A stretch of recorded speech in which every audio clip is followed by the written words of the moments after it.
اللهم صل على سيدنا مولانا محمد معدن الجود والكرم وعلى اله وصحبه الجود والکرم وعلى آلہ واصحابہ وبارک وسلم تسلیما کثیرا کثیرا۔ پچھلے کئی روز سے ہماری گفتگو اس بات پر چل رہی ہے کہ اللہ تعالیٰ ہمیں حکم دیتا ہے کہ اے ایمان والوں، تمہیں ہر حال میں جس کام کی کوشش کرنی ہے وہ یہ ہے کہ تم ہر سانس میں ایمان کے اوپر رہو۔ کوئی ایسا لمحہ تمہاری زندگی میں نہ آئے کہ جب تم ایمان کو یکسر فراموش کر جاؤ۔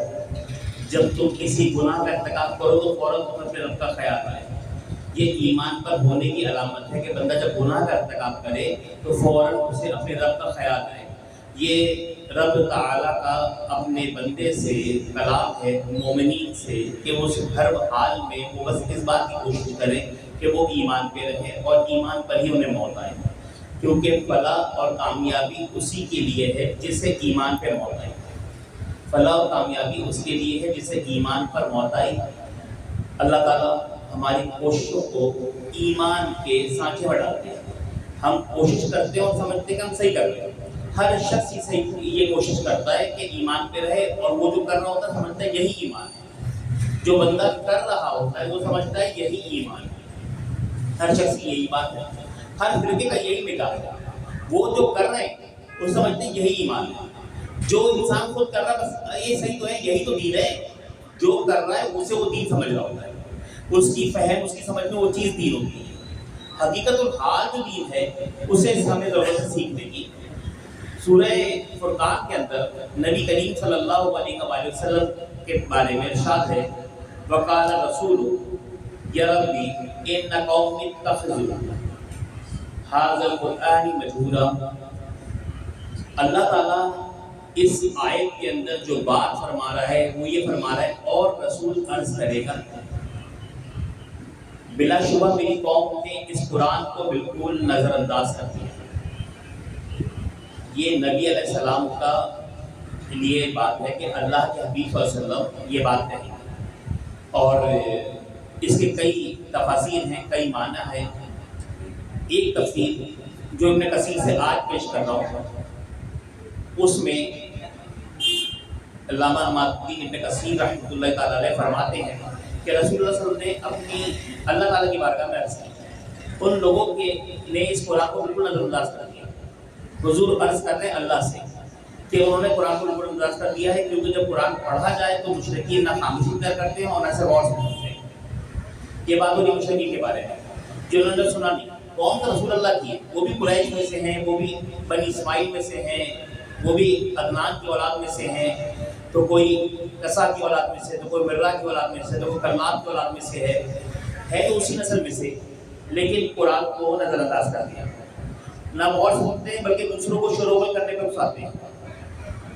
نہ قرآن خود سنتے ہیں نہ دوسروں کو وہاں بیٹھنے دیتے ہیں۔ یہاں کیا ہوگا، یہاں تو درس قرآن ہوگا، تو درس قرآن میں جانے کی تو کیا ہے، بیٹھے رہو، جھومتے رہو باہر میں۔ تو وہ جو ہے اب شروغل پر اکساتے ہیں، جیسا کہ فرمان ہے وقال الذین کفروا لا تسمعوا لہذا القرآن والغوا فیہ، اور کافر کہنے لگے کہ مت سنا کرو اس قرآن کو اور اس کی تلاوت کے درمیان شور مچا دیا کرو۔ جب قرآن کریم کی تلاوت ہوتی تو مشرکین خوب شور کرتے تاکہ کوئی قرآن کریم کو نہ سنے۔ یہی ان کا قرآن کو چھوڑنا اور نظر انداز کرنا تھا۔ یہ عمل مشرکوں کا چھوڑنا اور نظر انداز کرنا تھا۔ ایک لمحے کو بات مکمل ابھی ہوئی نہیں، لیکن اس لمحے پہ رک کر، اس منزل پہ رک کر ذرا سوچیں، کیا مسجد میں بیٹھ کر جب مولوی صاحب تقریر کر رہے ہوتے جمعے کے دن تو ہم اپنا موبائل نکال کے میسج جواب نہیں دیتے؟ لوگ فون نہیں اٹھاتے، لوگ آپس میں بات نہیں کر رہے ہوتے۔ مسجد میں درس قرآن ہوتا ہے، محفلوں میں جاتے ہیں، اور جہاں مسجد کی کیا محفلوں میں، روڈوں پہ، کہیں بھی علاقوں میں، کہیں بھی ہوتا ہے، خانقاہوں میں، آستانوں میں، ہم بیٹھ کے اپنی بات کر رہے ہوتے ہیں۔ ہم پیچھے بیٹھ جاتے ہیں اور اپنی اپنی چل رہی ہوتی ہے۔ بس وہ آگے کے جو چند لوگ ہیں ان کی ذمہ داری قرآن سننا، آگے کے چند لوگ ہیں ان کی ذمہ داری نعت سننا، آگے کے چند لوگ ہیں ان کی ذمہ داری ادب کرنا، انہیں ذمہ داری یہ سب۔ باقی پیچھے جو ہوتا رہتا، پیچھے جو بھی ہوتا رہتا، اس کی کوئی ذمہ داری نہیں۔ کیا وہ مومن نہیں ہے، کیا مسلمان نہیں ہے، پھر مسجد میں آیا کیوں ہے، اس دل سے قرآن میں آیا کیوں ہے، کوئی عبادت کے لیے آیا کیوں ہے گھر سے اٹھ کر، اگر ایسا مسئلہ نہیں ہے۔ اسی طرح قرآن کریم کا ان پر ایمان نہ لانا اور ان کی تصدیق نہ کرنا، اس میں غور و تدبر سے کام نہ لینا، اس پر عمل نہ کرنا. ظاہر سی بات ہے جب ہم سنیں گے نہیں تو سمجھیں گے نہیں، سمجھیں گے نہیں تو عمل کریں گے نہیں، عمل کریں گے نہیں تو ہمارا عقیدہ یقین پختہ ہوگا نہیں، تو پھر ہمارے دل میں قرآن راسخ کیسے ہوگا؟ اور اس عمل کی وجہ اپنی نہ کرنا، اس کے نواحی سے اجتناب نہ کرنا، اس کے انحراف کر کے شور برے کاموں اور اس کے منافی طریقے کو اپنانا، یہ سب چیزیں قرآن کے ترک کرنے میں داخل ہیں. اللہ تعالیٰ سے التجا ہے کہ وہ ہمیں ہر اس چیز سے محفوظ رکھے جو اس کی ناراضگی کا سبب ہے بنے، اور ہر اس عمل کی توفیق عطا فرمائے جو اس کی رضا کا موجب ہے. قرآن کو یاد کرنے، اسے سمجھنے اور اس مطابق عمل کرنے میں ہی توفیق ازلی ہے. اللہ کی توفیقات کا پتہ کیسے لگتا ہے؟ قرآن کو یاد کرنے میں. اچھا یہ امور جو ہے نا اللہ تعالیٰ خود فرما رہے، یہ امور کون سے لوگ اختیار کرتے ہیں؟ جب دل میں اس چیز کا پختہ یقین نہ ہو اس سے ملاقات کا. جو سورہ 19 پارہ سورہ فرقان کی آیتیں چل رہی ہیں، لیکن 19 پارے کی پہلی آیت، تو اس میں اللہ تعالیٰ فرما رہا ہے کہ جب دلوں میں یہ یقین نہ ہو، جن کے دلوں میں یہ یقین نہیں ہوگا ان کے اعمال. مجھے اگر اس بات کا یقین ہے کہ مجھے اپنے رب سے ملنا ہے تو میں ضرور اس کی ملاقات کے حساب سے اہتمام بھی کروں گا. آپ کسی سے ملتے ہیں تو ویسے ہی اہتمام کرتے ہیں، آپ کسی شادی میں جاتے ہیں تو اس میں جانے کے لیے بھی وہ اہتمام کرتے ہیں، سارے وہ کام کرتے ہیں جو اس کی ضرورت ہے. تو جب رب سے ملنا ہے تو وہ اہتمام کریں گے جس سے رب سے ملاقات ہو سکے. اب جسے رب سے ملنے کا شوق نہیں، ہمارے بہت سارے بھائی ہیں جو گھنٹوں چوکوں پہ، روڈوں پہ، کونوں پہ بیٹھے رہتے ہیں، لیکن اس کے باوجود بھی ان حضرات سے کہیے کہ 10 منٹ آپ اللہ کے ذکر نہ کے بیٹھ جائیں تو وہ ایسا نہیں کرتے. آپ بیٹھ رہے ہیں، آپ کو یہ بات سمجھ میں آ رہی ہے، آپ مسلمان ہیں تو وہ بھی مسلمان ہیں، انہیں یہ بات سمجھ میں کیوں نہیں آ رہی؟ انہیں یہ بات سمجھ میں کیوں نہیں آ رہی؟ بس انہیں جو سمجھ میں نہیں آ رہی نا، اس کی وجہ جو اللہ تعالیٰ قرآن میں بیان کر رہا ہے وہ یہ کہ ان کے دل میں اس بات کا عزم پختہ نہیں کہ انہیں رب کی ملاقات ہوگی. سبحان اللہ. جس روز یہ ہو جائے گا، آپ کو بچے کو پتا ہوتا ہے نا میں نے آج ہوم ورک نہیں کیا تو کل ٹیچر نے مارنا ہے، اس کو پختہ یقین ہے کہ میرا ٹیچر کل مجھے مارے گا، سزا دے گا، تو وہ ڈر کے مارے، خوف کے مارے اسے کر لیتا ہے. اور کچھ بچے ہوتے ہیں جو شوق میں کرتے ہیں، تو کچھ بندے ہیں جو خوف میں کرتے ہیں عبادت، کچھ شوق میں کرتے ہیں عبادت. لیکن عبادت کا کرنا لازم ہے. اگر کوئی نہیں کر رہا ہے تو پھر وہ سمجھنے کی بات یہ ہے کہ اس کے دل میں یہ چیز ابھی راسخ نہیں ہوئی ہے. جب یہی چیز راسخ نہیں ہوئی کہ مجھے اپنے رب سے ملاقات کرنی ہے، میری ملاقات اپنے رب سے ہوگی، جب یہ راسخ نہیں ہوئی تو پھر وہ بات کیسے راسخ ہو جائے گی؟ جب یہ نہیں ہوئی تو پھر وہ عمل کے کرنے کی کوشش کہ میں قرآن یاد کروں، میں قرآن کو سمجھوں، میں قرآن پہ عمل کروں اور میں قرآن کی تبلیغ کروں، قرآن کی جو ہے تقریر کروں، تو یہ کیسے ممکن ہو سکے گا؟ پھر یہ نہیں ہو سکے گا. اس کے ہونے کے لیے پہلے یہ بات نہیں ہونی چاہیے کہ تمہیں ایک روز اپنے رب سے ملاقات کرنی ہے کہ جان جس نے دی ہے تمہیں اسی کو واپس کرنی ہے. بے شک. تو جب یہ یقین ہو جائے گا نا، راسخ ہو جائے گی دل میں بات، تو پھر آگے بات بڑھتی ہے. اچھا اب یہاں پر حضور نبی کریم کے بارے میں فرمایا کہ تمہارے رسول فرمائیں گے، رسول کہیں گے. رسول نے کہا، کیا کہا حضور نے؟ فرمایا کہ اے میرے رب، میری قوم نے اس قرآن کو چھوڑ دیا. قرآن کے چھوڑنے کے اتنا غم کیوں؟ طائف میں جو پتھر کھائے اس کا ذکر قرآن کے اندر حضور نے نہ کیا، نہ اللہ نے اسے نازل فرمایا. ان تکلیفوں کا ذکر جو مکے میں ہوا وہ اشاروں کنائیات میں تو کہیں ملے گا آپ کو، صراحت کے ساتھ نہیں ملے گا، لیکن ایک قرآن کے چھوڑنے کا ذکر، یہ ایسی کیا بات ہے، یہ ایسا کیا صدمہ ہے کہ جو قرآن کے چھوڑنے کا صدمہ رب العالمین سے حضور عرض کریں گے. ایک تفسیر میں نے آپ کو بتا دی، ایک آگے انشاءاللہ کل آئے گی. تو یہ کیوں ہے ایسا؟ آپ نے اس لمحے پر، ان جملوں پر غور نہیں کیا. یہاں پر جو نبی پاک صلی اللہ علیہ وسلم کا یہ کہنا ہے نا کہ یہ میری قوم نے قرآن کو چھوڑ دیا، وہ دو طرح سے. آپ کے پاس قرآن دو حالتوں میں ہے. آپ کے پاس قرآن دو حالتوں میں ہے. جب آپ کے پاس آپ نے اہمیت نہیں دی, آپ نے چھوڑا, یہ ہے نا, تو اس لیے چھوڑ. اب آپ دیکھیں 5,000 کا نوٹ ہو آپ کا, تو آپ ادھر ادھر کہیں بھی اٹھا کے نہیں رکھیں گے. ہمارے ملک کے پاکستان کا سب سے بڑی کرنسی جو ہے 5,000 روپیز کا نوٹ ہے, تو آپ کو کہیں بھی ادھر ادھر رکھتے ہیں, آپ اس کو اپنے سینے سے لگا کے رکھتے ہیں. جی ہے کہ نہیں ہے؟ بولو نا بھائی. ہاں صحیح بات ہے. جب ایسا ہے کہ 5,000 نوٹ لگا کے رکھتے ہیں, تو کیوں ایسا کیوں کرتے ہیں آپ؟ کیونکہ آپ کو اس کی اہمیت سمجھ میں آتی ہے. آپ کو اس کی اہمیت سمجھ میں آ گئی. مسئلہ یہ ہے مجھے قرآن کی اہمیت کی سمجھ میں نہیں آئی, اسی لیے میں نے اس کو سینے سے لگا کر نہیں رکھا. سینے سے لگا کے رکھا. ایک اب قرآن بھی دو طرح کے ہیں. ایک قرآن ناطق ہے جسے میں نے سینے سے نہیں لگایا, تو پھر میں نے قرآن صامت کو بھی چھوڑ دیا. اگر میں ناطق کو چھوڑوں گا تو میں صامت کو بھی چھوڑ دوں گا. ضروری تھا میں ناطق کو پکڑتا تاکہ صامت میرے ساتھ رہتا. بے شک بے شک. خود حضور نبی فرماتے ہیں میں تم میں دو چیزیں چھوڑے جا رہا ہوں. دو چیز نہیں, حقیقت میں تو وہ ایک ہی ہے. ہماری فہم کے مطابق آقا نے ہم نے بات کی ہے انی تاریخ فیکم مستقل ہے, میں تم میں دو چیزیں چھوڑ رہا ہوں. حقیقت میں تو ایک ہی چیز ہے. بے شک. فرمایا میں تم میں قرآن چھوڑ رہا ہوں اور میں تم میں اپنے اہل بیت چھوڑ رہا ہوں. یہ بھی قرآن وہ بھی قرآن, یہ وہ قرآن جو بولتا نہیں, وہ قرآن جو بولتے ہیں. تو میں تم میں دونوں قرآن چھوڑ رہا ہوں. اگر تم نے چھوٹے قرآن کو چھوڑا تو بڑا قرآن خود ہی چھوٹ جائے گا. سبحان اللہ. قرآن نہیں چھوٹنا چاہیے. آج ہمارے قرآن کھلتا ہی نہیں, قرآن نہیں کھلتا ہمارے یہاں. ہمارے یہاں قرآن کھلتا نہیں ہے, ہمارے یہاں قرآن پڑھا جاتا نہیں, ہمارے قرآن سمجھا جاتا نہیں. نافوانی کی محفل رکھنے آپ پورا روڈ بھر جائے گا. درس قرآن کی محفل کریں آپ 40 لوگ بھی نہیں بیٹھے ہوں گے. ایسا کیوں ہوتا ہے؟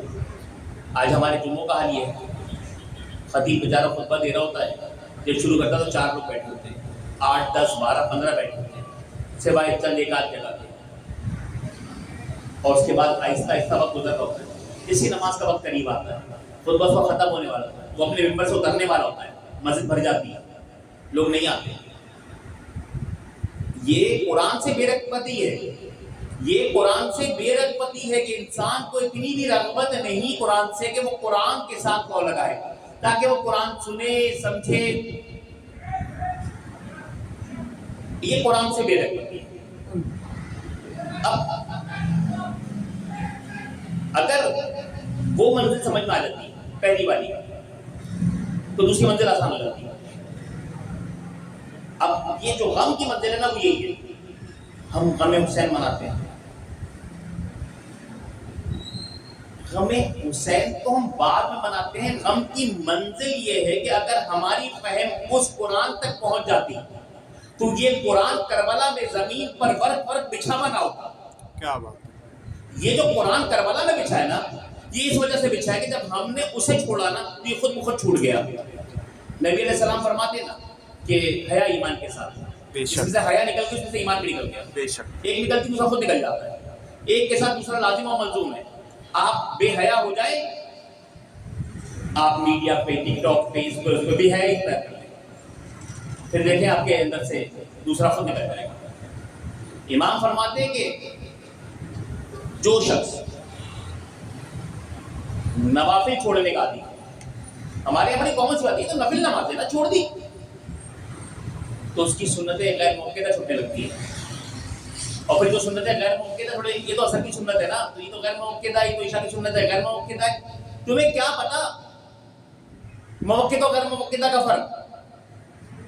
بس تمہیں تو یہ کرنا تھا کہ یہ نماز ہے, یہ اللہ کا حکم ہے, اور یہ 8 رکعت ہے, کچھ 8 ہی پڑھنی ہے. عشاء میں 17 ہے تو 17 ہی پڑھنی ہے. تم کوشش کرتے اس کو پڑھنے کی. ہاں وہ چھوٹ اس صورت میں کہ کبھی ایسا ہو جائے آسانی کے لیے تم پہ گرانا پکڑ کرے. اثر کا وقت اور ایک عشاء کا وقت, یہ دو ایسے وقت ہیں. اثر میں کاروبار میں بڑی تیزی ہوتی ہے, اس لیے وہ غیر موقع رکھی کہ امت پہ بار نہ ہو. اور عشاء کے ٹائم میں ہوتا یہ ہے کہ آدمی تھکا ہوا ہوتا ہے, کبھی نماز اس کے اوپر گرا ہو جاتی ہے, تو فرمایا کہ بس آسانی سے جو تم سے ہو سکے تم نفل بھی چھوڑ دی کر. لیکن ہم نے اب کیا کیا, عادت بنا دی.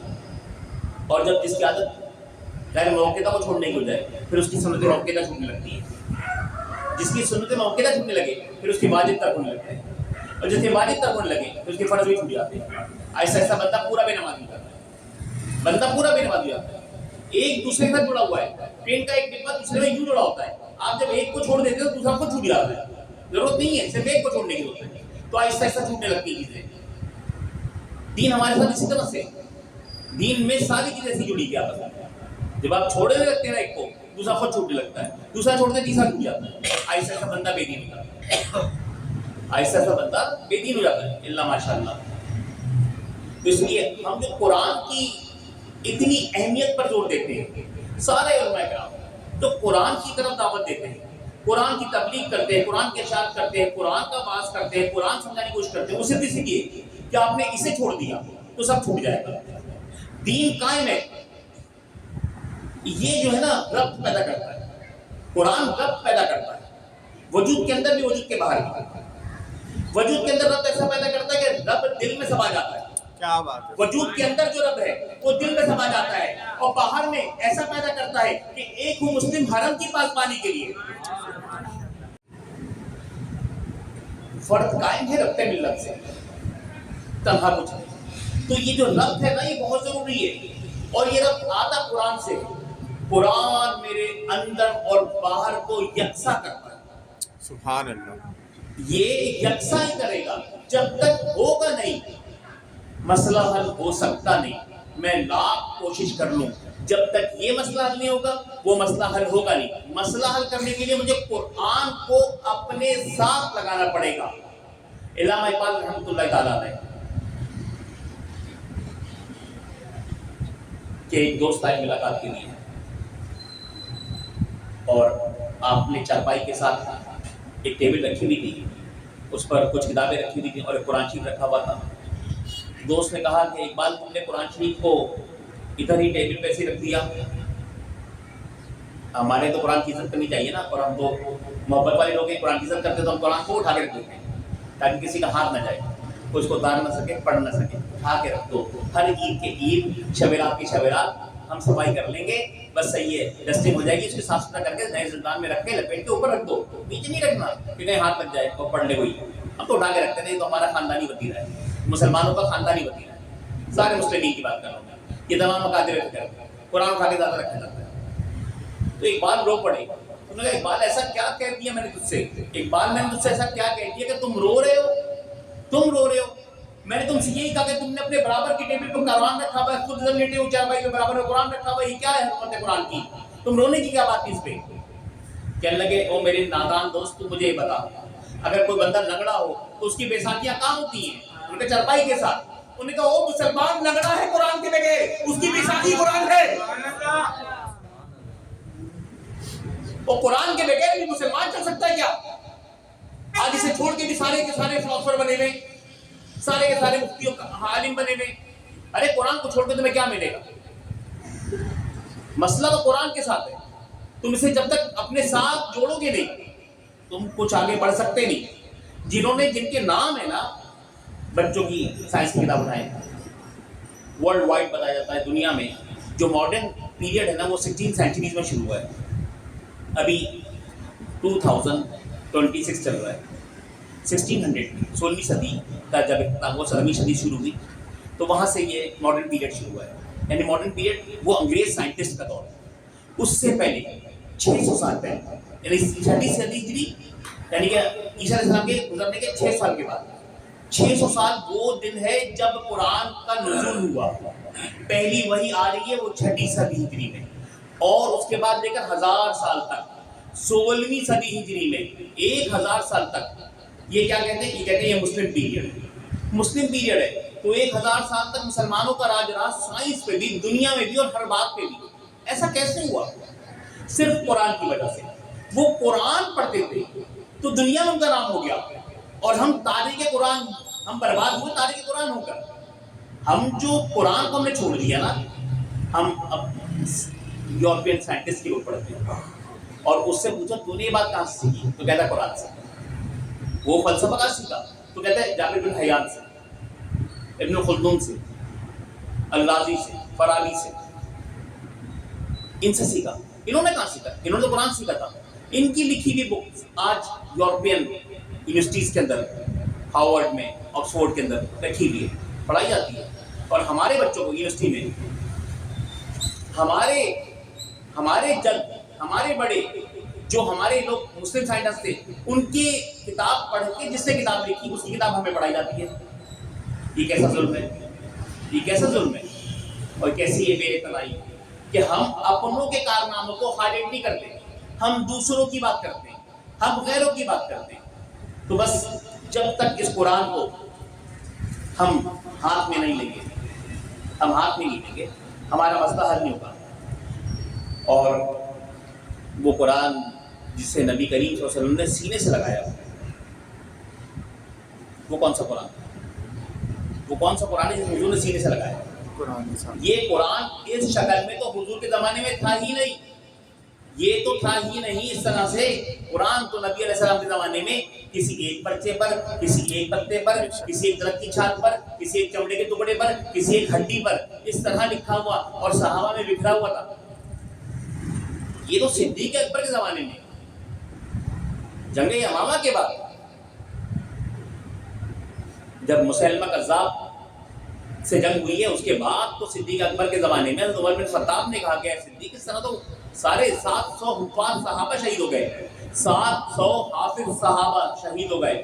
آج ہمارا حافظ اس کو پتہ ہی نہیں لڑتے کیسے, 700 حفاظ صحابہ شہید ہو گئے. تو پھر فکر ہوئی کہ یہ قرآن شریف کیسے رہ پائے گا, دنیا آخر قیامت تک کیسے قائم رہے گا. تو پھر وہ وہاں سے پہلی مرتبہ صدیق اکبر نے اس کو ایک کروایا. لیکن میں جس قرآن کی بات کر رہا ہوں نا, حضور نے اپنے سینے سے لگایا, وہ قرآن تھے حسن و حسین. جابر فرماتے ہیں کہ میں رات کا وقت تھا, نبی علیہ السلام سے ملنے آیا, آقا علیہ السلام کے کاشان اقدس پہ میں حاضری دی. حاضری دینے کے بعد میں ملا, ملنے کے بعد میں نے اپنی بات کہی, جواب ملا, جانے لگا. جاتے جاتے مجھے خیال آیا, میں نے آقا علیہ السلام سے پوچھا یا رسول اللہ صلی اللہ علیہ وسلم, میں محسوس کر رہا ہوں آپ کی چادر میں کچھ ہے, میں محسوس کر رہا ہوں کہ چادر میں کچھ ہے. آقا علیہ السلام نے اپنی چادر کا پلو اٹھایا تو ایک سینے سے چپکے ہوئے امام حسن تھے, دوسرے سے امام حسین تھے. سبحان اللہ. رسول کریم صلی اللہ علیہ وآلہ وسلم کے جو وجود اثر کے ساتھ چپکے ہوئے دو شہزادے تھے, وہ کون تھے؟ ایک حسن اور دوسرے حسین. پھر نبی کریم صلی اللہ علیہ وآلہ وسلم کی دامن شفقت و تربیت میں جس طرح سے دیکھیں, مولا علی نے بھی حضور کے دامن شفقت میں, دامن تربیت میں جو ہے نا پروان چڑھایا, بالکل. لیکن جو محبت اور جو عالم حسن حسین کے ساتھ تھا نا, وہ ہر وقت وجود اثر سے اس طرح چپکے رہتے تھے. مولا علی جس زمانے میں پیدا ہوئے نا, اور اس کے بعد 10 سال کے بعد یا 8 سال کے بعد تو پہلی وحی آئی, تو وحی کا بار اور اس کے فرائض اتنے تھے. جب امام حسن پیدا ہوئے نا تو مسجد 3 ہجری میں, اور امام حسین پیدا ہوئے 4 ہجری میں. تو اس وقت مدینے میں نا جانشینوں کی تعداد میں اضافہ ہو چکا تھا, تو نبی پاک صلی اللہ علیہ وسلم کے ساتھ لوگ بہت تھے, افرادی قوت تھی.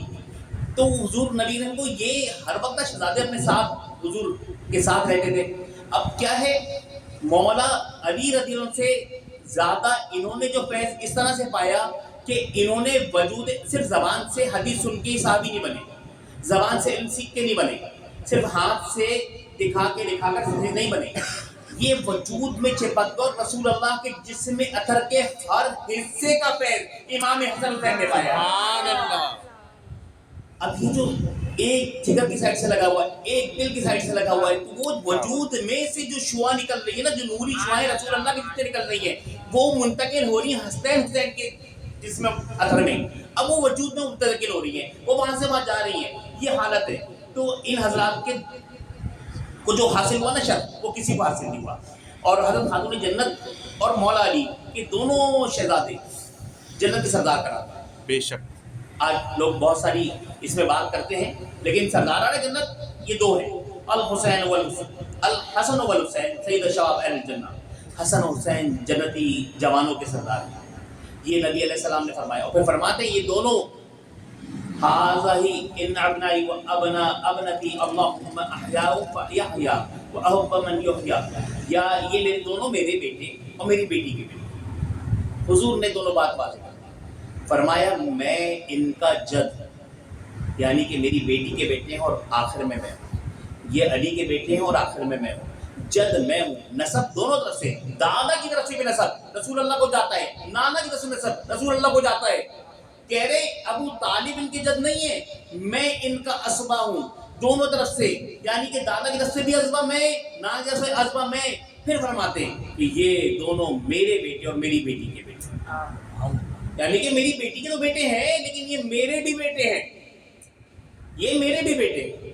اور پھر فرماتے ہیں کہ میں ان دونوں سے محبت کرتا ہوں، اور اس کے بعد فرماتے ہیں تو بھی ان سے محبت فرما. اب یہ حکم ہے کہ تو بھی ان سے محبت فرما اور ان سے محبت کرنے والوں سے بھی محبت فرما، کیونکہ اللہ ان سے محبت فرماتا ہے جو ان سے محبت کرتے ہیں، اور جو ان سے محبت کرتے ہیں جو ان سے محبت کرتے ہیں. سبحان اللہ. اللہ تعالیٰ ان سے محبت فرماتا ہے. اور جس نے امام حسنین کریمین سے محبت کی اس نے مجھ سے محبت کی. حضور فرماتے ہیں بس آپ نے ان سے محبت کری نا کی وفا تو نے محمد سے، ایک بات کہتے ہیں تو ہم تیرے. اللہ یہ کہہ رہا ہے یہ جہاں ہے چیز کیا، یہ جہاں چیز ہے کیا، لوح قلم تیرے. یہ رب العالمین کا ارشاد ہے نا کہ بھائی تم میرے حبیب سے محبت کرو، تم سے محبت کروں گا. حبیب کہہ رہے تم میرے حسنین کریمین سے محبت کرو، میں تم سے محبت کروں گا.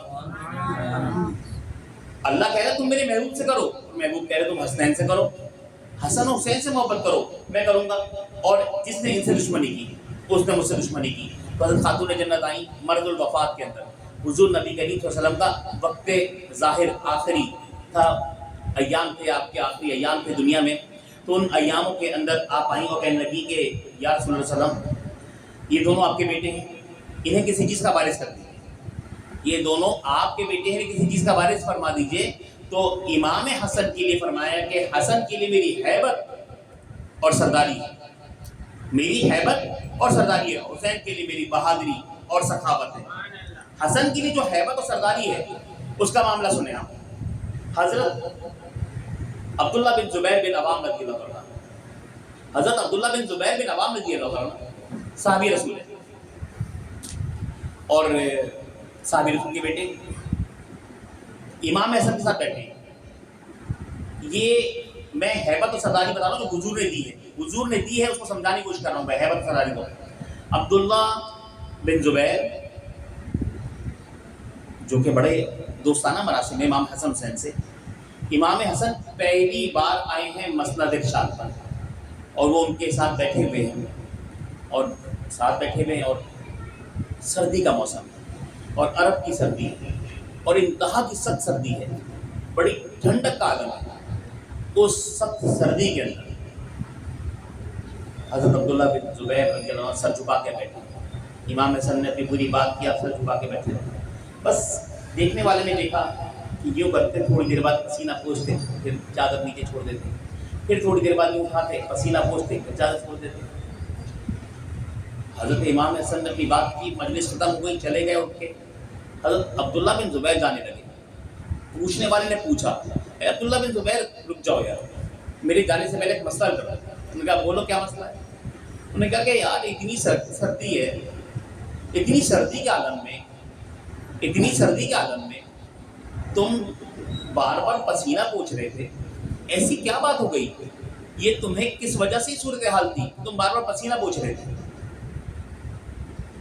امام حسن کے ساتھ اب بیٹھے ہوئے غربت میں، تو اب وہ چلے گئے، انہوں نے سوال کیا، اب وہ سوال کا جواب کیا دیتے ہیں؟ عبداللہ بن زبیر کہتے ہیں بھائی بات تو نے دیکھا نہیں، اور نہیں کیا کہ میں حسن المجتبیٰ کے ساتھ بیٹھا تھا. اب کہنے والے نے کہا تو کیا ہوا؟ اگر حسن علی کے بیٹے ہیں تو تمہارا نسب بھی تو کوئی چھوٹا نہیں ہے، تم بھی تو بہت بڑے آدمی ہو. اب سنیں عبداللہ بن زبیر کتنے بڑے آدمی ہیں. کہہ رہے تم بھی تو بڑے آدمی ہو، تمہارے باپ زبیر بن عوام ہے جو رسول اللہ کی پھوپھی کے بیٹے ہیں، حضرت صفیہ کے بیٹے ہیں، تم ان کے بیٹے ہو. تمہارا باپ عشرہ مبشرہ میں سے ہے، تم ان کے بیٹے ہو. تمہارا باپ کاتب وحی ہے، تم ان کے بیٹے ہو. تمہارا باپ سیما سرار ہے، تم ان کے بیٹے ہو. تمہارا باپ حضور کا سگا پھوپھیزاد بھائی ہے، تم ان کے بیٹے ہو. تمہاری رشتہ داری رسول اللہ سے باپ کی طرف سے بھی اور ماں کی طرف سے. تم اسماء بن ابی بکر کے بیٹے ہو، ابو بکر جیسے جلیل القدر کے نواسے ہو تم. تمہارا نسب ماں سے بھی اونچا ہے، باپ سے بھی اونچا ہے. تو کہنے لگے کہ تو نے غور نہیں کیا، تو نے میرا نسب دیکھا ہے، تو نے حسن کا نسب نہیں دیکھا. کیا بات ہے. میں زبیر بن عوام کا بیٹا ہوں اور وہ رسول اللہ کے لگتے جگر فاطمہ کے بیٹے ہیں. سبحان اللہ. اور پھر اس کے بعد کہا کہ میں جس کے ساتھ بیٹھا ہوں نا، میں جس کے ساتھ بیٹھا تھا، جس کی ہیبت سے مجھے پسینے آ رہے تھے، میں بار بار پوچھ رہا تھا، میں جس کے ساتھ بیٹھا تھا، کیا کہنے لگے؟ وہ کہنے یہ لگے کہ ساری جو روایتیں ہیں امام حسن کے بارے میں، ان کے فضائل پر، وہ ایک طرف کہنے لگے کائنات میں کوئی حسن جیسا پیدا ہو نہیں سکتا. بے شک. وہ کہہ رہے حسن جیسا پیدا ہو نہیں سکتا، جسے رسول اللہ نے اپنی ہیبت دی ہو نا، وہ کسی کے پاس نہیں ہے. سبحان اللہ. رسول اللہ صلی اللہ علیہ وسلم کی ہیبت ہے. امام حسین کی سرداری انشاءاللہ 10 محرم کو بیان ہوگی. تو یہ صورتحال ہے. اور آپ پیدا ہوئے مدینے میں، مسند خلافت پر آپ فائز ہوئے 40 ہجری میں، رمضان کے مہینے میں 40 ہجری میں مسند خلافت پہ فائز ہوئے. سب سے پہلا شخص جس نے آپ کی بیعت کی نا، وہ قیس بن سعد انصاری رضی اللہ عنہ ہے. سب سے پہلے جس صحابی رسول نے آپ کے لیے ہاتھ بڑھایا نا، وہ قیس بن سعد انصاری رضی اللہ عنہ ہے. انہوں نے ہاتھ بڑھایا، آپ کی بیعت کی. اس کے بعد پورے اہل عراق نے بیعت کی، اہل عراق نے بیعت کی، بیعت کر لی آپ کی. 40 ہجری میں آپ مسند خلافت پہ آئے. 6 مہینے آپ خلیفہ رہے، امیر المومنین والمتقین آپ رہے 6 مہینے تک. 6 مہینے کے بعد ربیع اول میں جشن ولادت سرکار دو عالم صلی اللہ علیہ وسلم پر، جب حضور کی حدیث مبارکہ ہے کہ میری خلافت 30 سال رہے گی، 11 ربیع اول سے 41 ربیع اول تک، 11 ہجری کی ربیع اول سے 41 ہجری کی ربیع اول تک 30 سال بنتے ہیں. پورے 30 سال جب ہوئے تو آپ نے معاملات اور واقعات ایسے ہو گئے تھے کہ آپ نے خلافت سے دستبرداری کر دی. خلافت سے دستبرداری کر دی 6 مہینے بعد. اس دستبرداری کے 9 سال کے بعد آپ کو جو ہے آپ کی جو ہے شہادت ہوئی ہے. زہر دیا گیا ہے امام حسن کو، رسول اللہ کے لخت جگر کو زہر دے دیا. اور مطلب کیا ظلم کی بات ہے. لیکن یہ ایک طرف سے مشیت ایزدی بھی ہے. آپ صاحب فراش ہوئے اور 3 دن بعد آپ نے پردہ کیا سن 50 ہجری میں. اور حضرت ابو ہریرہ رضی اللہ عنہ فرماتے ہیں کہ مسجد نبی فریاد کر کے پکارتے ہیں، لوگوں آج خوب رو لو کہ رسول اللہ کا محبوب دنیا سے اٹھ گیا. اور کتابوں میں لکھا ہے کہ حسن بن علی اپنے اخلاق عظیمہ اور اوصاف حمیدہ کی وجہ سے عام و خاص میں اتنے مقبول تھے. مولا حسن جس کا وہ نام لینا پسند نہیں کرتے، امام حسن وہ جس کا غیر نام نہیں لیتے. ہم تو الحمدللہ دونوں شہزادوں کا بالجہر نام لیتے ہیں. تو وہ پھر جو ہے کہتے ہیں کہ اتنے مقبول تھے پورے مدینے میں. نبی علیہ السلام کے صحابہ میں اتنے مقبول تھے کہ جب آپ کا وصال ہوا نہیں کہ آپ کی شہادت ہوئی تو آپ کی وفات پر سارے مدینہ میں سفید ماتم ملتی اور بازار بند ہو گئے. اور اس کے بعد گلیوں میں سناٹا چھا گیا. اور بنو ہاشم کی عورتوں نے 1 مہینے تک سوگ منایا. امام حسن کے غم میں 1 مہینے تک سوگ منایا. یہ غم ہے امام حسن کا. آج ہمارے یہاں امام حسن کا دن آتا ہے اور چلا جاتا ہے، اور اسے پوچھا بھی نہیں جاتا، کوئی اتنا خاص خیال نہیں کیا جاتا. اہل سنت کو خیال کرنا چاہیے کہ رسول اللہ کے لگتے جگر ہیں اور حضور نبی کریم صلی اللہ علیہ وسلم کے وجود اطہر کا حصہ ہے یہ. اور حضور کی شان اقدس میں حسن کا ہونا ضروری ہے. حسن کو مائنس کر دے تو حضور کی جو رسالت کی شان ہے اس میں کمی آنے لگتی ہے. مسئلہ میں سمجھا رہا ہوں آپ کو، ذرا سمجھیے گا بات کو. حضرت نبی کریم صلی اللہ علیہ وسلم کو جو بھی شان ملی ہے نا، اسی میں سے انبیاء کو بٹی ہے. کوئی ایسی شان نہیں ہے کہ جو انبیاء میں ہو اور رسول اللہ کے پاس نہ ہو. حضور سے انبیاء میں منتقل ہوئی ہے، انبیاء سے رسول اللہ میں نہیں آئی. رسول اللہ منبع ہے، وہ اوریجن ہے جہاں سے سب کو گئی ہے. 1.25 نبیوں کو جو بھی صفات ملے وہ رسول اللہ کی ذات میں. لیکن ایک وصف ایسا ہے جس کے لیے حسن اور حسین کو پیدا کیا گیا.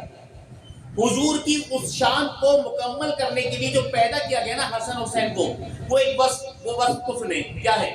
وہ ہے کہ انبیاء کرام میں اموات تین طرح کی ہوئی ہیں.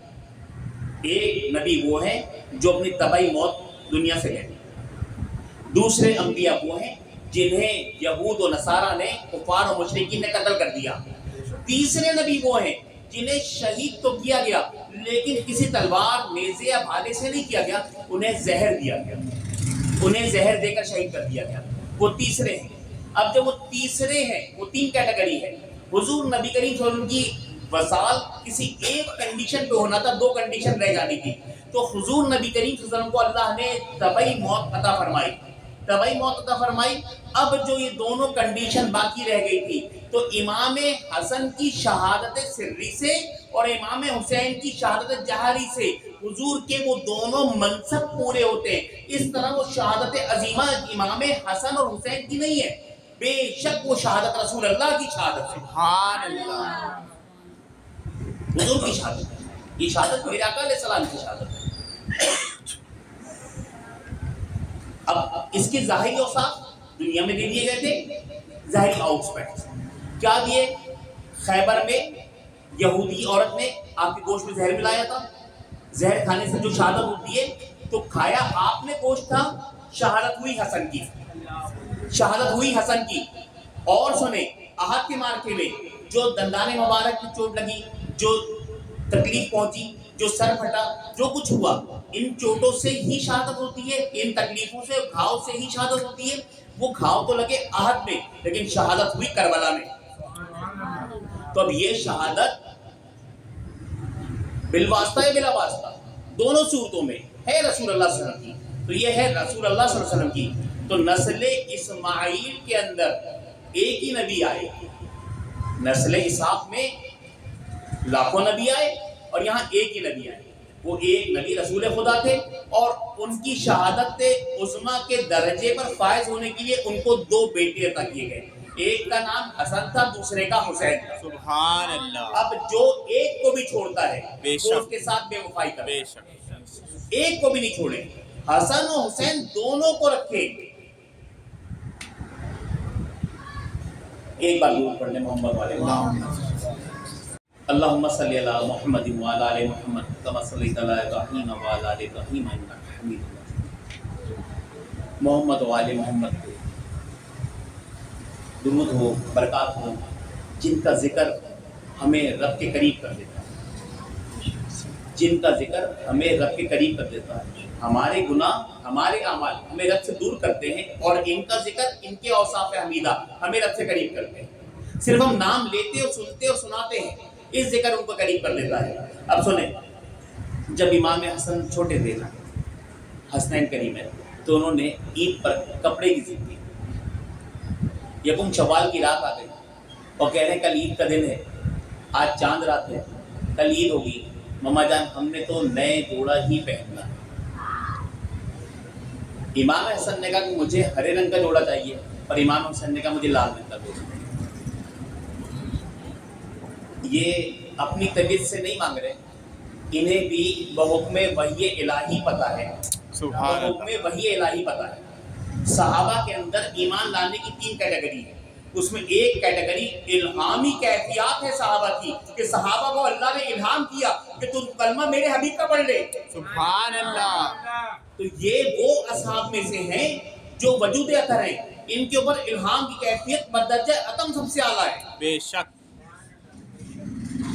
یہ جو بجلی کے تار چلتے ہیں نا, جہاں جبرائیل جا نہیں پاتے, جائیں گے تو کہتے جل جاؤں گا, وہ نوری تار. صحیح ہے. اور ان کے بارے میں الگ فرماتے ہیں, تیری نسل پاک میں ہے بچہ بچہ نور کا. تیری نسل پاک میں ہے بچہ بچہ نور کا, تو ہے عین نور, اور تیرا سب گھرانہ نور کا. تو یہ وہ نور ہے جو جہاں جبرائیل نہیں جاتے نا, وہاں حسنین کریمین بھی جاتے ہیں. بے شک. یہ وہ نور. اب وہ کہا کہ ہمیں تو ہرے رنگ کا چاہیے, اس نے بھائی نے کہا ہمیں لال رنگ کا چاہیے جوڑا. ماں نے کہا اچھا ٹھیک ہے, تمہیں تمہارا جوڑا مل جائے گا. سیدہ نے تو کسی درجی کو جوڑا دیا نہیں تھا, درجی کو جوڑا دیا نہیں تھا, لیکن وہ بھی جانتی تھی. مصلی بچھایا رب کے آگے. انہیں جب کچھ چاہیے نا, تو وہ ان کا طرز عمل ہمیں بتاتا ہے, تمہیں کچھ چاہیے تو مصلی بچھاؤ, وہی تو قرآن کی آیت ہے یا الذین آمنوا استعینوا بالصبر والصلاۃ، اے ایمان والو صبر اور نماز کا سہارا لو. نہ ہم صبر کرتے ہیں، جلد بازی، چیخ پکار، ہنگامہ آ رہی، اور نماز کو بھول جاتے ہیں. تبھی ہماری مصیبت طویل ہو جاتی ہے، لمبی ہو جاتی ہے. جبکہ اسلام کیا کہہ رہا ہے، دین کا سکھا رہا ہے. اب وہ کپڑے کہاں سے آئیں گے؟ نہ درزی کو آرڈر دیا ہے، نہ کوئی کپڑے خریدے ہیں، نہ سلائی کرنے والا ہے. نماز کے لیے کھڑی ہوئی، پڑھی، دعا مانگی، سر سیدھے میں رکھا، دعا مانگی. بالکل ایسی جیسے عثمان نے دعوت کی تو مولا علی سے کہا تم بھی دعوت کر لو، سر سیدھے میں رکھ دیا. مالک الملک تیری بندی کے پاس کچھ نہیں سوائے تیرے کرم اور فضل کے، تو اپنے شرف و کرم اور فضل سے آج سیدہ کی عزت رکھ لے. تو اللہ نے آسمان سے فرمان بھیجے، آسمان سے آئے، سارے صحابہ کی دعوت ہوئی. علی کے گھر میں، علی نے کہا تھا نا، صرف اتنے کہا تھا فاطمہ میں چاہتا ہوں کہ میرے گھر بھی. سبحان اللہ. تو فاطمہ کا مقام سمجھو، وہ گوشہ جگر رسول ہے، حضور کے جگر کا ٹکڑا ہے، ان کا مقام تو سمجھے آپ. کہہ دیا، دروازے پر دستک ہوئی، کون؟ درزی. آنے والا کہہ رہا ہے درزی بچوں کے جوڑے لے کر آیا ہو. کیا بات. آپ نے یہ نہیں کہا کہ ہم نے تو کسی کو جوڑے دیے نہیں، ہم کیا بچوں سے کہتے جھوٹ بول سبحان رہے. اللہ. ایسی بات نہیں سبحان کوئی اللہ. کہ ہم بچوں سے جھوٹ بول لیتے. وہ گھرانہ جھوٹ نہیں بولتا، وہ تو صدیق کا گھرانہ ہے، سچوں کا گھرانہ ہے، وہ تو صادق اور امین گھرانہ ہے، وہ جھوٹ نہیں بولتے. انہوں نے کہا کون؟ انہوں نے کہا درزی. بچوں کے جوڑے لے کر آئے. آپ نے کھولا، جوڑے لے لیے. اب وہ درزی لایا کہاں سے تھا؟ وہ جنت سے لے کر آیا. وہ جنت سے لے کر آیا ہے، جنت سے. فرشتے تو اللہ کے حکم پہ کچھ کرتے نہیں ہیں. تو یہ کون کہہ رہا ہے کہ جنت سے جوڑا سلا ہوا رکھ کے لے جاؤ؟ پھر بچوں کا سائز کا سلا ہوا ہے. جبکہ جنت میں جتنے لوگ جائیں گے وہ سب کے سب جوان ہوں گے، نہ بوڑھا ہوگا نہ کوئی بچہ ہوگا. سب کی عمر 30 سال ہوگی، سب جوان ہوں گے، طاقتور ہوں گے، خوبصورت ہوں گے، حسین ہوں گے. اور جیسے جیسے آبان ہوں گے ویسے درجات ہوں گے، جیسے اعمال ہوں گے ویسے چہرہ ہوگا. یہاں کتنی بھی کریم لگا لو فائدہ نہیں ہوگا. یہاں کی کریم وہاں فائدہ نہیں دے گی. وہاں تمہارے روح کی شکل ہوگی، تمہاری روح جتنی حسین ہوگی، تم نے جتنی بار رب کو یاد کیا ہوگا، جتنا اس کا ذکر کیا ہوگا، جتنا کلمہ پڑھا ہوگا، جتنا اس کو ساتھ استغفار کیا ہوگا، جتنا جڑے ہوگے، بس وہ چیز وہ تمہیں بہتر حاصل کرے گی. ہم یہاں پہ لگا کے وہ بلیچ کریم یہ وہ فیشل کرتے رہتے، ہزاروں لاکھوں روپے لوٹا دیتے ظاہر کے اوپر، باطن ویسے ہی کالا ہے. اور بابا بلے شاہ کیا فرماتے ہیں؟ میں ابھی بابا بلے شاہ رحمۃ اللہ علیہ کی یاد آئی کچھ دیر پہلے، میں پڑھائی کر رہا تھا تو بس یاد آ گئی تو بھی ان کا جملہ بھی یاد آ گیا. وہ کہتے ہیں منہ کالے دل کالے نہ ہو، منہ کالے چنگے. بھائی کسی کا بندے کا دل کالا نہیں ہونا چاہیے، منہ کالا ہے تو بھی چلے گا. بلال حبشی کو دیکھو نا یار، حب سے آئے تھے، کیا بات. حب سے آئے تھے بلال حبشی. کس نے چہرہ دیکھا؟ غلام تھے. کس نے دیکھا چہرہ؟ رابعہ بصری غلام تھی، صحیح ہے، بانجھ تھی، صحیح ہے نا، اور سیاہ فام تھی، غریب بھی تھی. ساری ظاہری جو عیب ہوتے ہیں وہ سب عورت والے عیب ان میں تھے. پھر بھی اللہ کلام فرماتا. رابعہ بصری اللہ تعالیٰ محبت فرماتا ہے، وہ مقام ہے، وہ مرتبہ ہے رابعہ کا کہ بہت سارے لوگ کلندروں میں شمار کرتے ہیں. تو آپ سوچیں اللہ تعالیٰ کو چہرے سے کوئی مطلب نہیں، اس کی رنگت سے کوئی مطلب نہیں، بندے کے دل سے مطلب ہے. جہاں اسے جاگوزی ہونا ہے آپ نے رکھ لیا اپنے رب کو تو صحیح ہے، ورنہ منہ چاہے جتنا بھی گورا ہو. انگریزوں کو سب کے منہ گورے، انگریز کے سارے جنت میں جائیں گے. یہودی تو بہت گورے ہیں، ذرا دیکھیں تو آپ نے کہا یہودی کو دیکھ لیں اس کا رنگ کون سا کالا ہے. ہم مسلمانوں کے تو بہت سارے رنگ کالے، لیکن یہ کالا نہیں. دل کی صفائی دیکھی جاتی ہے اس کے دربار میں، اس کے دربار میں دل لگایا جاتا ہے.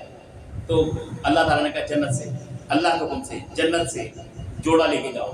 جنت کا جوڑا بچوں کے سائز کا پرفیکٹ. جنت کس سے آ رہا ہے؟ اللہ بھیج رہا ہے. جنت کے خدام کون ہے؟ جو سید الملائکہ ہے نا، جبریل امین، وہ غلامی پہ ناز کرتے ہیں. وہ اس بات پہ ناز کرتے ہیں کہ اللہ کا شکر ہے، شرف ہے مجھے کہ مجھے اللہ نے حسنین کریمین کی غلامی دی. یہ سید الملائکہ ہے. ملائکہ میں بڑی خواہش ہوتی ہے کہ ہمیں اس در پہ جانے دیا جائے، ہمیں اس در پہ جانے دیا جائے. تو یہ تو بڑی کرم اور شرف کی بات ہے. جبریل آئے درزی بن کر، خاتون جنت نے جوڑا بنا دیا، جوڑا پہنا دیا. امام حسن نے ہرے رنگ کا جوڑا پہنا. ماں سے یہ ہوا نہیں کہ بچہ رویا، اللہ سے عرض کی جوڑا آ گیا. اور کبھی ایسا ہوتا نا کہ حسین روتے ہیں. تو رسول اللہ صلی اللہ علیہ وسلم اپنی بیٹی سے بہت پیار کرتے ہیں. اس کے بعد بھی تنبیہاً جا کر آپ نے سیدہ سے کہا فاطمہ میں نے تمہیں بتایا ہے, سمجھایا ہے کہ جب حسین کو رونے مت دیا کرو, جب یہ روتا ہے تو میرے دل کو تکلیف ہوتی ہے, تو حسین کو رونے نہ دو, اس کے رونے سے میرے دل کو قلب پہ تکلیف ہوتی ہے, گار گزرتا ہے, گرا گزرتا ہے اس کا رونا. اور جب جھولے میں رویا کرتے تھے نا تو جبریل امین آ جاتے تھے جھولا جھلانے کے لیے. بتاؤ, چکی بھی چلا سکتے تھے, تسبیح پڑھ سکتے تھے, لیکن نہیں, سیدہ کی تسبیح نہیں پڑھ رہے, چکی نہیں چلا رہے, صرف حسنین کے جھولا جھلانے کے لیے جبریل آئے, چکی کے لیے میکائیل آئے, تسبیح کے لیے اسرافیل آئے. جو کسی کام کے لیے نہیں اترتے وہ اسرافیل کی زمین پہ آئے سیدہ کی تسبیح چلانے کے لیے. لیکن جھولے جھلانے کا جو شرف ہے نا, جو جھولے جھلانے کا شرف ہے, ان کے پالنے کو ہلانے کا جو شرف ہے, وہ جبریل امین کے پاس ہے. تو وہ جبریل امین کے پاس ہے. اب وہ تیار ہو گئے, تیار ہو کے نکلے نانا کے ساتھ. امام حسن چھوٹے تھے, امام حسن نکلے تو نانا نے انگلی پکڑی کی, جو چل رہے تھے دیکھا کہ بہت سارے اصحاب ہیں جو کہ اونٹ پہ جا رہے ہیں. میں کہتی نانا جان مجھے بھی اونٹ پہ بیٹھنا, نانا جان مجھے بھی اونٹ پہ بیٹھنا, میں بھی اونٹ پہ بیٹھ کے جاؤں گا نماز پڑھنے کے. یہ کہہ دیا. یہ کوئی عام بات نہیں تھی, یہ رب کہلوا رہا ہے اور رب کروا رہا ہے. نانا جان مجھے بیٹھنا ہے اونٹ پر. رسول خدا صلی اللہ علیہ وآلہ وسلم نے بچے کو لیا اور کندھے بٹھا دیا. سبحان اللہ. نانا جان سے پوچھا, نانا جان ان لوگوں نے تو لگامیں پکڑی دی ہیں, انہوں نے کہا تم مجھے اونٹ سمجھ لو اور تم بیٹھ جاؤ, مجھے میرے کندھے پہ بیٹھ جاؤ اور سواری کر لو. انہوں نے کہا نانا جان ان تو لگامیں پکڑی نہیں ہیں. نانا نے اپنی زلفیں اٹھا کے دی, بیٹا یہ میری زلفیں پکڑ لو. سبحان اللہ. لگام پڑی ہے, تم رسول اللہ کی زلفیں پکڑ لو. سبحان اللہ. اب یہ منظر دیکھ کر ابو بکر صدیق سامنے سے آ گئے. جب انہوں نے منظر دیکھا نا تو کہتے ہیں کہ کیا ہی خوبصورت سواری, سبحان اللہ. کیا خوبصورت سواری ہے. اب انہوں نے تعریف کی, سواری کی, رسول اللہ کی تعریف کی, اور حضور نے جملہ مکمل کیا. ابو بکر سے تم نے سواری دیکھی, سوار نہیں دیکھا کتنا حسین ہے. کہنے سبحان اللہ. یہ حسن ہے, یہ حسن مصطفیٰ ہے, یہ پہچان کرا رہے رسول اللہ کہ تم نے صرف سواری دیکھی, سوار نہیں دیکھا. حسن کتنا حسین ہے, یہ میرے جگر کا ٹکڑا ہے, یہ میرا لاڈلا بیٹا ہے, یہ حسن ہے, یہ اتنا حسین ہے. مطلب سمجھو, حسن کو میں یہاں سوار کرا رہا ہوں, حسین کو میں مسجد میں سوار کراؤں گا. جملہ سمجھنا, مقام سمجھنا. حسن مسجد جانے سے پہلے سوار ہے, جب مسجد چلا جاؤں گا تو حسین سوار ہوگا. تو میں 73 بار سبحان ربی الاعلیٰ کہوں گا. تو وہ کیفیت کو جو میں اتنی بار میں سبحان ربی الاعلیٰ کہہ رہا ہوں, تو نہ آج اس کو سنو, میں جملہ سنو, قرآن کی آیت کے ساتھ اس جملے کو کرتے ہیں نا, متصل کرتے ہیں تاکہ تمہیں مزہ آئے.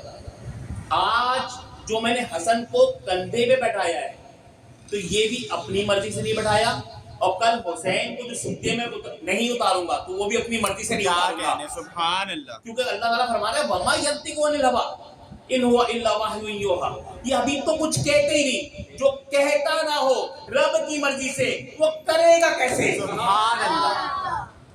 یہ شان ہے مصطفیٰ کریم کے پتی جو امام حسن کی لاڈلے شہزادے حضرت قاسم کی شہادت پڑھنی ہے, تو اس کے پڑھنے سے پہلے ایک آدھ بات اور امام حسن کی تذکرہ ہو جائے. کیا بات ہے. آپ جاگ رہے ہیں, اللہ تعالیٰ آپ کو اس کا اجر عظیم عطا فرمائے. اللہم آمین. ہوئے سنیں گے تو آپ کو مزہ آئے گا, اور مجھے پڑھنے کا بھی مزہ آئے گا. انشاءاللہ. وہ ذوق و شوق قائم رہے گا. امام حسن کی سخاوت بڑی مشہور ہے.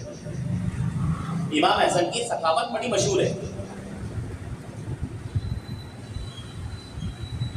حضرت امام حسن کے دروازے پر ایک شخص آیا, اور آنے کے بعد کہنے لگا کہ حضور مجھے کچھ عطا کریں, مجھے ضرورت ہے. اب امام حسن کا اس سے سوال کہ مجھے کچھ عطا کریں, مجھے ضرورت ہے, میں ضرورت مند ہوں اور پریشان حال ہوں, میرے آپ کی جو ہے نا بڑے اس سے آیا ہوں میں آپ کے پاس کہ آپ میری مدد کریں گے. اس شخص کی بات سننے کے بعد اب امام حسن کا کہتے ہیں کہ اگر میں تیری ضرورت جتنی تجھے ضرورت ہے وہ پوری نہ کر سکوں, اور تیری جو من کی چاہت ہے اتنا تجھے نہ عطا کر سکوں, اس سے کم دوں اگر, تو تو راضی ہو جائے گا، تو راضی ہو جائے گا اس سے کم پہ، اور تو مجھے اور شرمندہ تو نہیں کرے گا؟ خود دے بھی رہے اور کہہ رہے تو مجھے اور شرمندہ تو نہیں کرے گا، اس پہ ہی اکتفا کر لے گا، جو میں دوں گا اس پہ وہ کافی ہوگا تیرے لیے؟ اس نے کہا ہاں حضور میں شرمندہ نہیں کروں گا۔ انہوں نے کہا دیکھ اگر تم مجھے شرمندہ نہ کر، راضی ہو جا اور جو میں دے رہا ہوں اس پہ اکتفا کر لے تو چل میں تجھے دے دیتا ہوں۔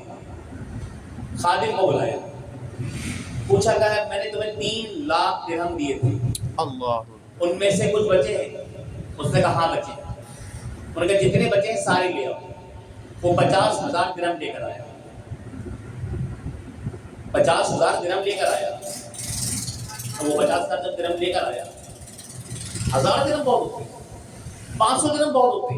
اس زمانے 100 درہم کے لیے لوگ جان دینے کو تیار ہوتے ہیں، جان دینے کو تیار ہوتے ہیں۔ 50,000 درہم بہت بڑی رقم ہے، آج کے لیے کئی لاکھ روپے، قریب کروڑ روپے کے، ایسی رقم اس کو دی۔ اور پھر اس سے کہا کہ جا، خادم سے پوچھا تم نے 500 دینار الگ رکھے ہیں؟ میں کہا ہاں۔ میں کہا اس سے بھی لے آؤ، اسے بھی لے آئے۔ اب گھر میں بچا کچھ نہیں، اب گھر میں بچا کچھ نہیں، وہ بھی لے آئے۔ لانے کے بعد خادم سے کہا اسے کہا کہ بھائی جاؤ 2 غلام لے کے آؤ، 2 غلام لے آؤ جو یہ سب کچھ تیرے اٹھا کے تیرے گھر تک لے جائیں۔ کیا بات، پھر جو تم غلام لاؤ گے اس غلام کی مزدوری بھی ہم عطا فرما دیں گے، اس غلام کی مزدوری بھی ہم عطا فرما دیں گے، کیا بات، اور اس سے زیادہ ہمارے پاس ہے نہیں، ہم تمہیں اس وقت یہی دے سکتے ہیں۔ سبحان اللہ، مانگا اس نے کترا تھا، دیا آپ نے سمندر، اور پھر دینے کے بعد آج جیے کہ اب ہم یہی کر سکتے ہیں، اس سے زیادہ کر نہیں سکتے۔ سبحان اللہ، یہ شان ہے ان کریموں کی، بے شک، یہ شان ہے کریموں کی۔ یہ کسی عام آدمی کی بات نہیں ہو رہی، حسن المجتبیٰ کی بات ہو رہی ہے۔ ایسے کریم ہے، ایسے کریم ہے کہ بس جب کسی کو دیتے نا تو وہ نظر ایسے جھک جاتی جیسے کسی شرمندہ آدمی کی نظر جھک جاتی۔ کیا کہنے، کیا کہنے، فرمایا مولا حسن آپ جب دیتے ہیں آپ کی نظر جھکی رہتی ہے، کبھی آپ نے صورت ہی نہیں دیکھی، دینے والے جس کو دیا وہ صورت نہیں دیکھی، ایسا کیوں؟ فرمانے لگے کہ بات اتنی سی ہے کہ ایک تو اس نے اپنی عزت نفس خراب کر دی مانگ کر، پھر میں دوبارہ اس کی نظروں میں نظر ڈال کے اسے شرمندہ نہیں کرنا چاہتا۔ یہ رسول اللہ کے بیٹے کا عالم ہے۔ تو ایک شخص نے مانگنا شروع کیا، جب اسے کہیں کچھ نہیں ملا نا، مانگنے والے کو کہیں کچھ نہیں ملا، تو ہوا یہ کہ لوگوں نے بتایا وہاں چلے جاؤ، اس جگہ سے مل جائے گا۔ وہ آیا امام حسن کے پاس، امام حسن نے اس کو سوال سنا، عطا کر دیا تو ایک شخص آیا، انہوں نے کہا حسن تم تو اتنے عجیب ہو کہ اپنے اور اپنے باپ کے دشمن کو بھی تم نے نہیں چھوڑا، اسے بھی تم نے دے دیا۔ وہ امام حسن کی تکذیب کر رہا تھا کہ تم عجیب آدمی ہو، جو تمہارے باپ کا دشمن ہے، تمہارا دشمن ہے، تم نے اس کو بھی دے دیا۔ تو فرمایا کیا ان سے اپنی آبرو نہ بچاؤں، کیا ان سے اپنی آبرو نہ بچاؤں؟ یاد رکھیں جب کوئی دشمن دروازے پہ آ جائے تو اسے ضرور عطا کرنا چاہیے۔ یہ امام حسن کا طریقہ ہے، جب آپ کا آپ کے باپ کا کوئی دشمن آ جائے دروازے پہ تو پھر کیا کرنا چاہیے؟ اس دشمن کو لازمی عطا کرنا چاہیے۔ اور سنیں، جب مسجد نبوی صلی اللہ علیہ وسلم سے قافلہ 8 ہجری میں تیار ہوا اور ایک قافلہ پہنچا مکے میں اور فتح مکہ ہوئی ہے، تو اس وقت جو دشمن دین تھے نا، وہ جو کفار اور مشرکین تھے نا، وہ سارے کے سارے اللہ کے دشمن، رسول اللہ کے دشمن، ان کا باپ بھی دشمن، ان کا بیٹا بھی دشمن، سب دشمن سامنے آئے نا، تو رسول اللہ صلی اللہ علیہ وسلم نے سب کو معاف کر دیا۔ حضور نبی کریم صلی اللہ علیہ وسلم نے کیا کیا؟ سب کو معاف کر دیا۔ جو معاف کیا نا، بس وہ جو معاف کرنا ہے، تو اسی لیے یہ وہاں سے سخاوت چلی آ رہی ہے، وہاں سے سرداری چلی آ رہی ہے۔ سردار اسے نہیں کہتے جو سیٹ پہ بیٹھ جائے، ہمارے یہاں اصطلاح استعمال ہوتی ہے سجادہ نشین، تو وہ لوگ سمجھتے نہیں۔ سردار اسے نہیں کہتے جو سیٹ پہ بیٹھ جائے بس آ کر، سردار اسے کہتے جو اس پیراہے کو، اس رنگت کو، اس کیفیات کو اپنے اوپر سمولے اور اس جیسے رنگ میں ڈھل جائے، اس جیسے رنگ میں ڈھل جائے، اسے سردار کہتے ہیں۔ حضور نبی کریم صلی اللہ علیہ وسلم کا یہ بیٹا